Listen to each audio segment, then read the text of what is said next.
महाराष्ट्र राज्यामध्ये काल वरळी डोम येथे मराठी माणसाचा मेळावा पार पडला। या मेळाव्याला अनेक पक्षाचे प्रतिनिधी उपस्थित होते। आम्ही सुद्धा रिपब्लिकन पार्टीपेढा खरात पक्षातर्फे या मेळाव्यामध्ये मी स्वतः सहभागी झालेलो होतो। हा मेळावा एक इतिहास निर्माण या मेळाव्याने केलेला दिसत आहे।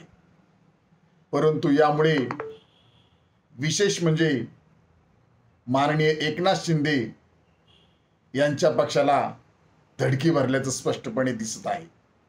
परंतु मी त्यांना सांगू इच्छितो की येणाऱ्या काळामध्ये माननीय उद्धव ठाकरे आणि माननीय राज ठाकरे एकत्र आल्यामुळे मुंबईमध्ये तर तुम्हाला आणि तुमच्या पक्षाला एकही नगरसेवकची सीट निवडून आणता येणार नाही।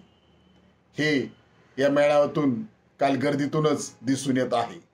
तसेच ठाणे शहरामध्ये सुद्धा नक्कीच माननीय उद्धव ठाकरे आणि माननीय राज ठाकरे आणि आम्ही सर्व घटक पक्षाचे प्रतिनिधी एकत्र येऊन ठाणे शहरामध्ये नक्कीच मराठी माणसाचा झेंडा लावू एवढंच आपणास सांगू इच्छितो।